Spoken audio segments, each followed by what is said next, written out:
It's a great pleasure for me to today introduce Dr. Scott Coffin.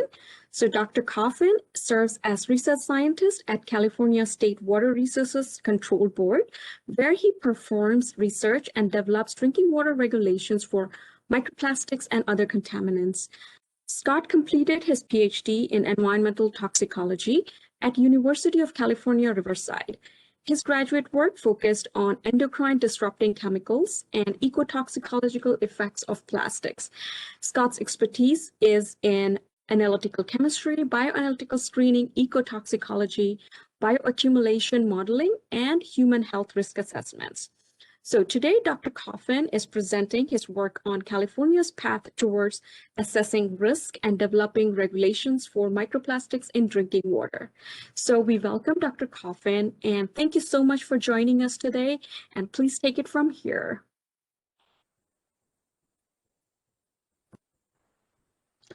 Thank you, Suja. It's a pleasure to talk to you today. So today I'll be talking about California's path towards assessing risks and developing regulations for microplastics in drinking water. The plastic crisis has recently gained attention in the media. It seems that everywhere that scientists have looked, we've found these synthetic particles from the deepest part of the ocean to the tallest mountain in the world. When plastic enters the environment, it degrades into smaller particles, known as micro or nanoplastics.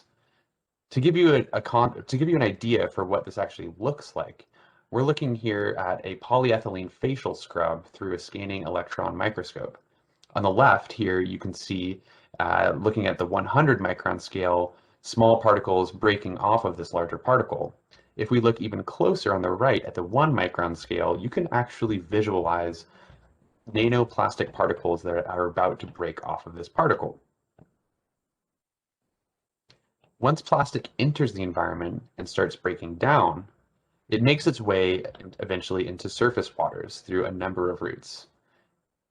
These different pathways include atmospheric deposition, so from clouds and rain and air, as well as emissions from municipal and industrial wastewater effluent, stormwater, as well as terrestrial emissions from roads through tire wear particles. Once these particles enter the water, they can fragment and become buried and become sediment, at which point they may actually become resuspended into the water column and can be taken up into drinking water treatment plants. It's then no surprise that when we first started looking for microplastics in tap water, scientists found these particles in 83% of samples worldwide and 94% of samples in the United States. Concerns over the plastic crisis and findings of microplastics in tap water prompted the California legislature to take action. These 2017 findings of microplastics in tap water caused concern for California legislators, prompting them to pass Senate Bill 1422. This bill requires that the State Water Board define microplastics by July 1st of 2020, and then by July 1st of 2021 requires that the State Water Board adopt standardized methods, accredit laboratories to monitor for microplastics in drinking water, consider the adoption of a health-based guidance level to aid consumers in interpreting microplastics concentrations in their water, as well as adopt a plan for testing and analysis of microplastics in tap water for 4 years. Defining microplastics was no trivial task, as this contaminant suite includes particles of different shapes, sizes, colors, and associated contaminants. Further, at the time of developing this definition, there did not seem to be any globally recognized or harmonized definition of microplastics. Despite these challenges, the State Water Board adopted the world's first regulatory definition of microplastics for the purposes of drinking water on June 6th of 2020. This definition is quite broad and includes particles between 1 nanometer and 5,000 micrometers, as shown here with this additional size-based classification scheme. The types of polymers that are included in this regulatory definition include all so-called traditional plastics that have a number on the bottom of them from 1 to 7, shown here, as well as non-traditional plastics, or plastics that certain agencies or bodies don't consider to be plastic. These include synthetic polymers such as synthetic rubber, synthetic fibers in clothing, silicones, bio-based and biodegradable synthetic polymers, as well as cellulose acetate, which is commonly found in cigarette butt filters and is the most commonly found debris item in the environment. So now that we've defined microplastics as a contaminant suite, we can work towards the additional requirements from Senate Bill 1422, which the first of which, to adopt a standardized method, I'll talk about in a second. But what's important to realize when this bill was passed is that there were no standardized methods available anywhere in the world for monitoring microplastics. And so to overcome this challenge, the State Water Board has worked with 40 participating organizations from 7 different countries to develop and standardize methods to monitor for microplastics not only in drinking water, but also in ocean water, fish tissue, and sediment. This is an ongoing study, and we will be completing this by about May to June of this year. And you can see from selected organizations listed here, there's quite an intersector collaboration going on with government, academia, water systems, as well as instrument manufacturers and industry. To give you an idea for the types of work that we're doing in our method development, this is the general workflow performed by participating laboratories, which includes generating blind samples, which is what we did with our collaborator, the Southern California Coastal Water Research Project, and sending these blind samples to labs. The laboratories then extract the particles from these samples and identify and categorize these particles using optical microscopy. They can take pictures and measurements and then go on to more sophisticated means to identify the chemical, the types of polymers using FTIR, Raman, pyrolysis GCMS, and a few other types of instrumentation. It's critical to understand that there is a significant methodological gap within our definition of microplastics. For this current exercise, we're only anticipating to get down to about 1 micron in size. However, this is a small portion of the universe of microplastics that exist in the environment and in drinking water. And we really need advances in instrumentation to get us below this 1 micron limit and down into the nano range where there may be significantly toxic particles. So now that we've talked a little bit about the standardized method, I want to give you an idea for what the type of information that we're considering for the health-based guidance level. And again, the requirement of Senate Bill 1422 to consider adopting a health-based guidance level is really aimed at giving consumers an idea of what microplastics in their drinking water means and whether or not they should be concerned or not. There's currently no internationally recognized or there's no definition of the health effects for microplastics by any type of organization or agency. And the health effects are largely considered to be highly uncertain by scientists. So to fill this knowledge gap, we are working with partners and experts from around the world to evaluate toxicity data and develop thresholds for drinking water. We're also developing toxicity thresholds for ecosystems while we're at it. This involves many stakeholders from around the world, and this project will be completed by about June of this year. Well, we'll be adopting multiple health-based thresholds that have different effects associated with them in terms of management. So, for example, an investigatory level may be based on very low concentrations, and it could be very health protective, at which point we would encourage the water system to perform more monitoring. Whereas a public advisory level on the high end here may be a very high concentration that we would expect to be causing dramatic acute effects, at which point we would encourage the water system to halt operations, or if it's in the marine environment, we may issue a fish advisory to not eat those types of fish. Looking at the microplastics toxicity studies that have been done over the past few years, it's clear that the number of human studies have dramatically increased in the year 2020 alone, nearly doubling the total number of mammalian studies ever in just 1 year. We can also see a dramatic increase in the number of studies on different environmental organisms. So we're working with a considerably higher quantity of information, but it's still very little overall. To give you an idea of our understanding of the health effects of microplastics, I'm going to talk a little bit about what's known about the exposure routes. Then I'll talk a little bit about the hazards. The combination of exposure and hazards gets you an idea of the risk. So first, let's talk about exposure. Recently, microplastics were found in human placenta. 4 out of 6 human placentas contained detectable levels of microplastics. And this is concerning because it provides evidence that these particles are not just being excreted. They're not just leaving our bodies. They're actually accumulating in certain tissues. And what's important to recognize is that these particles found in placenta were very small. They were all below 10 microns in size, which is a challenging size to determine with modern analytical instrumentation. You may have seen something in the media that says that we eat up to a week, we eat a credit card every week in microplastic.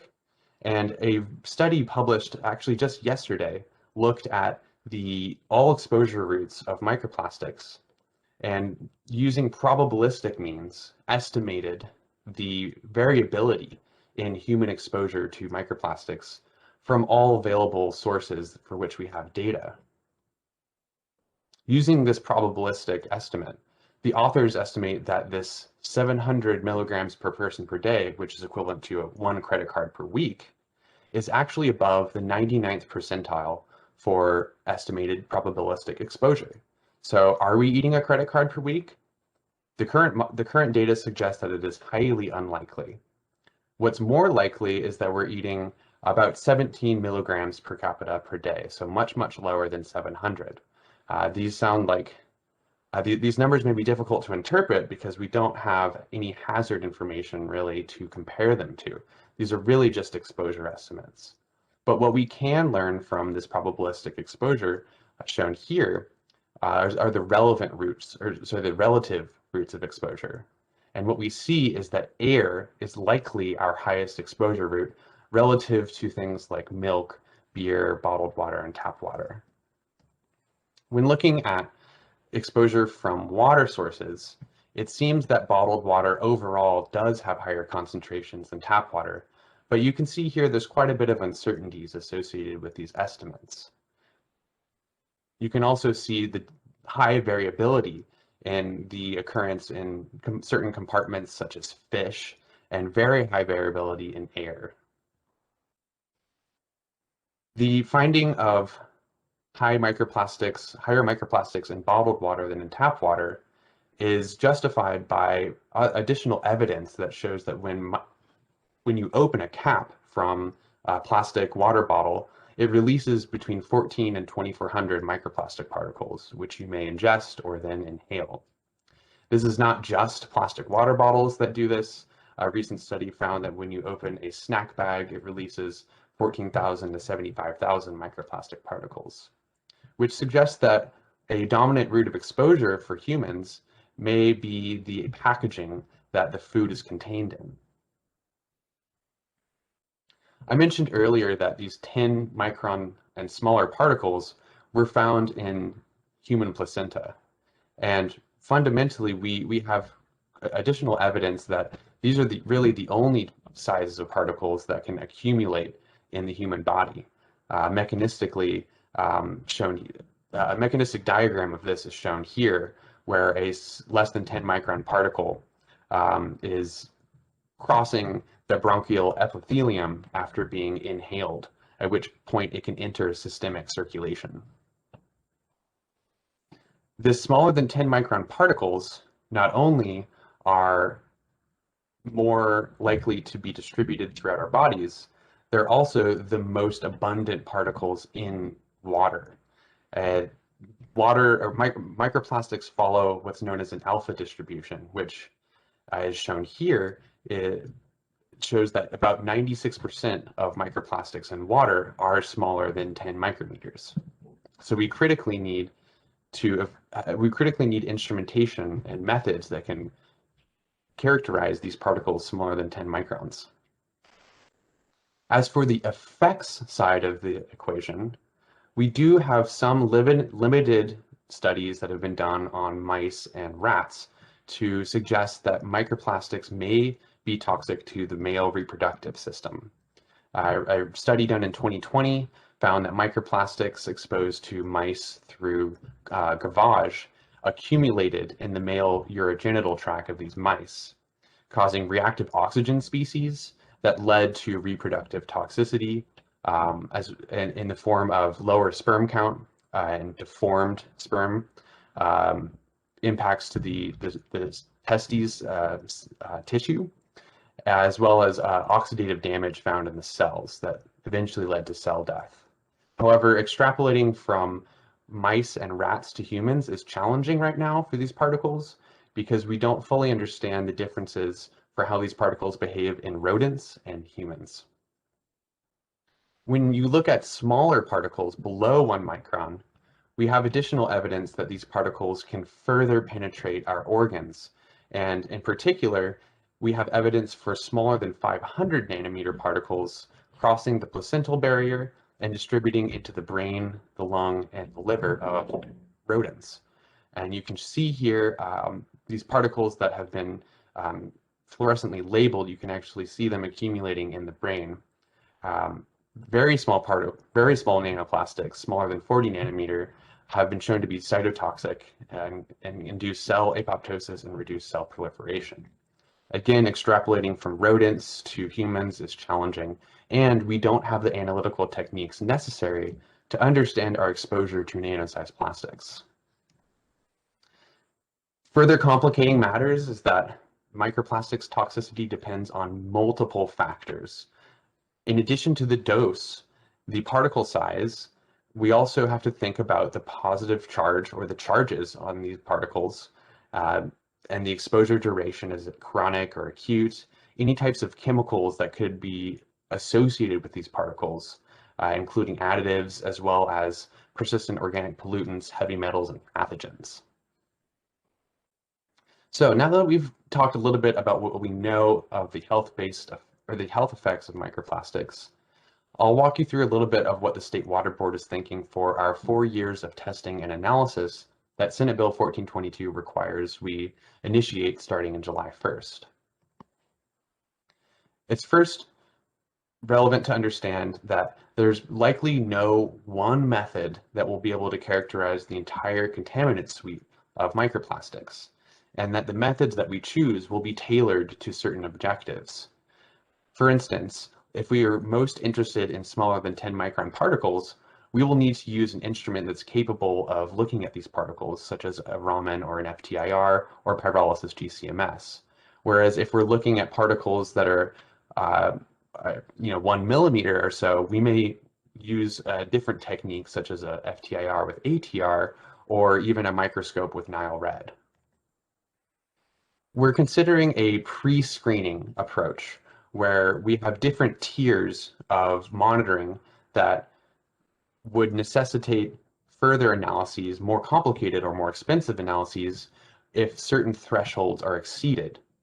And you could think of this like different methods that have been developed for PFAS that look at surrogate things like total fluorine on the bottom, all the way up to a targeted method looking at PFOA and PFOS.